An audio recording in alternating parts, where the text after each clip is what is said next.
Hello viewers, আসসালামু আলাইকুম। সবাই কেমন আছেন? আশা করি সবাই অনেক অনেক ভালো আছেন। আল্লাহর রহমতে আমিও ভালো আছি। আমি কল্পনা, টাঙ্গাইল থেকে বলছি। আজকে আরেকটি নতুন ভিডিও নিয়ে আপনাদের সামনে হাজির হয়ে গেলাম। আশা করি ভিডিওটি ভালো লাগবে। ভালো লাগলে প্লিজ ভিডিওর শুরুতে একটা লাইক দিয়ে ভিডিওটি দেখা শুরু করবেন। এখানে আজকে সকাল থেকে ভিডিওটা শুরু করলাম। এখানে আমি সবজি রান্না করব আর কি। এখানে কয়েক রকমের সবজি আর 2 রকমের ডাল দিয়ে সবজিটা বসিয়ে দিছি, সাথে রসুন, কাঁচামরিচ, পেঁয়াজ দিয়ে দিতেছি। আজকে সকালে সবজি রান্না করব আর রুটি সেঁকে নেব। রুটি হেল্পিং হ্যান্ড খালাকে দিয়ে বানিয়ে রাখছি, ওই রুটিগুলো আর কি সেঁকে নিব।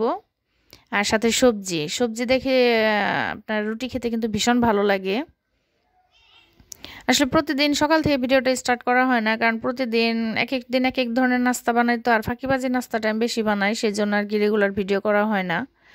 তো আজকে যেহেতু রুটি আর সবজি করতেছি, তাই ভাবলাম একটু ভিডিও করি। এখানে একে একে সব মশলা দিয়ে দিলাম। এখানে সবজি নিচে আপনার পাতাকপি, ফুলকপি, গাজর, সিম, আলু, এই সব ধরনের সবজি দিয়ে আর মশারির ডাল আর মাছের ডাল দিয়ে সবজিটা বসিয়ে দিচ্ছি। আমার কাছে শীতের দিন মানে তো সবজি, কালারফুল সবজি, আর শীতের দিনে কিন্তু সবজি খেতে, সবজি ভাজি বলেন, রান্না বলেন, যেটাই হোক, সবজি খেতে কিন্তু ভীষণ ভালো লাগে। এখানে আমার সবজিটা প্রায় সিদ্ধ হয়ে আসছে। এখানে আমি এখন ফোড়ন দেব। ফোড়ন বলে, কেউ বাগার বলে, সম্বার বলে, এক একজন এক একটা বলে আর কি। এখানে একটু কালো জিরা আর শুকনা মরিচ থাকলে ভালো হয়, কিন্তু আমার কাছে শুকনা মরিচটা ছিল না, তো একটু শুকনা মরিচ দিলে মানে গ্রান আসে আর কি। এখানে অনেকে পাঁচফোড়নটা দেয়, আমার কাছে পাঁচফোড়নটা অতটা ভালো লাগে না, সেজন্য আমি একটু কালি জিরা দিয়ে আর কি ফোড়ন দিয়ে নিলাম। সবজিটা খেতে ভীষণ মজা হয়েছে, আর কালারফুল সবজি দেখতেও ভালো লাগে, খেতেও ভালো লাগে। আর সবজি রান্নাটা আমার হয়ে গেছে। এখন আমি একটু চিনি দিয়ে দিলাম, মানে সবজি রান্না যে কোনো রান্নায় আমি একটু চিনি দিই, দেখা যাচ্ছে মানে স্বাদটা আর কি ব্যালেন্স হয়, সেজন্য সবজিতে একটু মিষ্টি মিষ্টি ভাব আসলে ভালো লাগে। যদিও এখানে গাজর আছে, এখানে একটু মিষ্টি মিষ্টি তো এমনিই লাগবে। তো আমার মানে ফোড়নটা ব্রাউন কালার হয়ে গেছে, এখন আমি দিয়ে দিলাম। আমার সবজি রান্নাটা হয়ে গেছে। এখানে মাছের ডাল আর মশারি ডাল দেওয়াতে ঘনত্বটাও হয়েছে অনেক, আর খেতেও অনেক টেস্ট হয়েছে।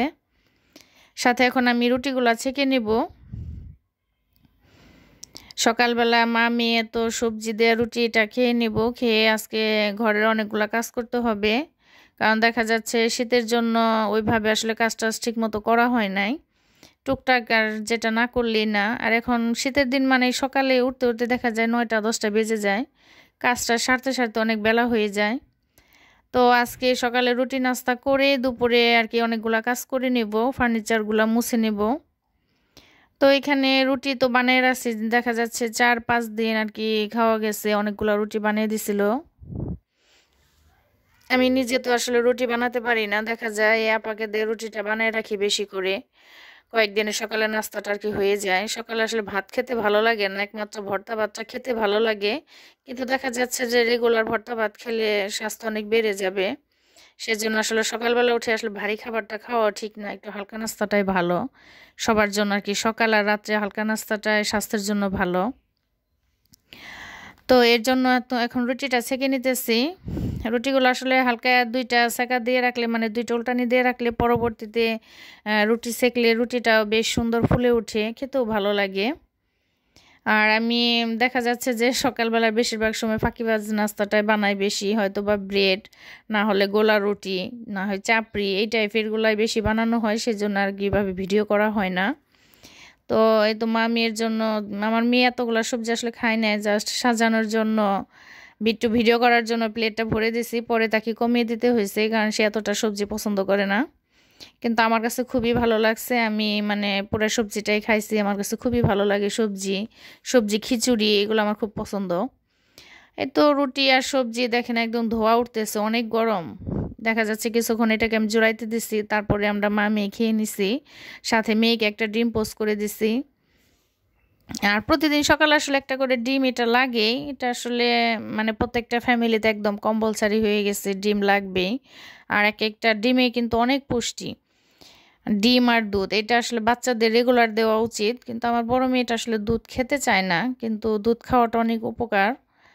আর ডিমটা মাশাআল্লাহ পছন্দ করে, তাকে আমি প্রতিদিনই সকালে ডিম দেওয়ার চেষ্টা করি, ডিম খায়। আর এখানে আমি এই রুমে আমার তো আসলে ড্রয়িং রুম নেই, দেখা যাচ্ছে আমার বেডরুম ড্রয়িং রুম দুইটাই মিলিয়ে, কারণ আমার 2 রুমের বাসা, মাঝখানে ছোট্ট একটা ডাইনিং প্লেস আর হচ্ছে 2টা রুম। বেডরুমটা আসলে ভেতরেরটা বেডরুম, এটাকে আসলে ড্রয়িং রুম বানালে আমি খাট রাখবো কোথায়, একটা খাটে তো আসলে হয় না, দেখা যাচ্ছে 2টা খাটের প্রয়োজন, সেই জন্য এখানে আমার ড্রয়িং রুমই বলেন আর বেডরুম বলেন 2টা মিলিয়ে। তো এইখানকার পর্দাটা মানে আপা ধুয়ে দিচ্ছে, হেল্পিং হ্যান্ড আপা যে উনি ধুয়ে দিচ্ছে, ভাবলাম জানলাটা আমি মুছে নিই। আর আমি যেহেতু এক কাজ করাই, দেখা যাচ্ছে যে টুকটাক কাজ আমি নিজেই করি। আর এগুলা এটা জানালাটা মোছা আমি নিজে দিয়ে নিলাম, এটা আর আপাকে বলি নাই, বললে হয়তো বা দিত, কিন্তু তাকে বলি নাই। আমি ফ্যানটা মুছতে পারি না, সেই জন্য তাকে দাম ফ্যানটা মোছাই। এই তো জানালাটা 2টা জানালায় পরিষ্কার করে নিছি লেকড়া ভিজিয়ে। আর এখন এখানে শোকেসটাও মুছে নিতেছি। আমার 18 বছর জীবনের সংসার জীবন, এর মাঝে আমি কখনোই এই মালয়েশিয়ান উড কাঠ এই ফার্নিচারটা কিনি না। এটা আমার দেখতে ভীষণ ভালো লাগে, এই কাঠের ফার্নিচারগুলা। এটার তো মনে হয় 2টা না 3টা কালার, 2টা কালার হয় মনে হয়। এটা চকলেট চকলেট আর একটা আছে আপনার কালো। এগুলো কিন্তু দেখতে মাশাআল্লাহ অনেক সুন্দর, ব্যবহার করতেও ভালো, দামেও কম, মানে ভালো। কিন্তু একটাই সমস্যা, সেটাতে হচ্ছে প্রচুর পরিমাণ ধুলা পড়ে। কারণ কাঠের ফার্নিচারগুলো যদি আমি একদিন পর পরও মুছা দেই, অতটা দেখতে বাজে লাগে না। কিন্তু আমার এই শোকেসটা দিনে যে আমি কতবার মুছা দেই, আসতে যাইতে দেখা যায় যে আমি লেকড়া দলটায় মুছতেই থাকি, এতটা ধুলা পড়ে থাকে। বিশেষ করে সোফার মধ্যে বসলে একদম দেখা যায় যে সাদা ধুলাবালির একদম আস্তর পড়ে গেছে। একদিনে মনে হয় 4 থেকে 5 বার আমি এটা মোছা দেই। আর দক্ষিণের জানালা দিয়ে একদম বরাবর বাতাসটা আসে, তো দেখা যাচ্ছে ধুলাবালিটা ওই চকলেট কালারের মধ্যে দেখা যায় বেশি। এই ফার্নিচারগুলো তো ধুলা পড়ে কিন্তু এতটা দেখা যায় না। সেই জন্য ভাবছি যে আমি আর কখনোই এই ফার্নিচার কিনবো না, তার কারণ আমার এই 18 বছর সংসার জীবনে ফার্স্ট টাইম এটা আমি খুব শখ করে কিনছি, আমার খুব ভালো লাগছে তাই। কিন্তু আমার এই ধুলার কারণে এই শখটা একদম অটোমেটিক মরে গেছে, এখন আর শখ নাই। কারণ প্রচুর ধুলা পড়ে, একটা ফার্নিচার দিনে কি এতবার মোছা যায় বলেন? আমার দিনে 4-5 বার মুছতে হয়, কিন্তু দেখতে অনেক সুন্দর। আর কম টাকার মধ্যে মানে সুন্দর জিনিস পাওয়া যায় আর কি। দেখতে মাশাআল্লাহ অনেক সুন্দর, কিন্তু এটা ব্যবহার করাটা অনেক কষ্টকর। দেখা যাচ্ছে দিনে 4-5 বার এটা আমার মোছা দিতে হয়। না মোছা না দিলে তো একদম ধুলাবালি আস্তর পড়ে যায়, দেখতে বাজে লাগে। তো রুমটাও বিছানাটাও গুছিয়ে নিছি, সোফাগুলো ঝেড়ে নিছি, ঝেড়ে একদম রুমটা ঝাড়ু দিছি, তাই আপনাদের সাথে একটু শেয়ার করলাম। আর এখানে আমি দুপুরে রান্না বসাইতেছি, আজকে মুরগি রান্না করব। সকালে সবজিটা রয়ে গেছে, দুপুরে শুধু জাস্ট বাচ্চাদের জন্য মুরগি রান্না করব। আর এ পর্যন্ত ধৈর্য ধরে আমার ভিডিওটি যে দেখতেছেন তাদের অসংখ্য ধন্যবাদ। আর পুরনো সেই কথাটা মনে করে দেই প্লিজ আপু ভাইয়াদের, আপনারা ভিডিওর শুরুতে একটা লাইক দিতে যদি ভুলে গিয়ে থাকেন তাহলে প্লিজ একটা লাইক দিয়ে নেবেন। একটা লাইকের অনেক মূল্য, সেটা হয়তো বা ইউটিউবে কাজ না করলে বুঝতে পারতাম না, এখন যেহেতু ইউটিউবে টুকটাক কাজ করি, ভিডিও দেই, সেই জন্য একটা লাইকের মূল্যটা এখন বুঝতে পারি। এর জন্য আমি যার ভিডিওটাই দেখি শুরুতে একটা লাইক দিয়ে ভিডিওটা দেখা শুরু করি। আর সবাইকে অনুরোধ করব, আমার ভিডিও হোক আর যার ভিডিও হোক দেখেন, শুরুতে একটা লাইক দিয়ে নেবেন। একটা লাইক শেয়ারের কাজ করে, এই ভিডিওটা অনেকের কাছে পৌঁছে দিতে সাহায্য করে। তাই প্লিজ ভিডিওর শুরুতে একটা লাইক দিয়ে নেবেন। আর ভিডিওটি কেমন লাগলো অবশ্যই সেটা কমেন্টে জানাবেন, সেটার ভালো দিক মন্দ দিক দুইটাই জানাবেন।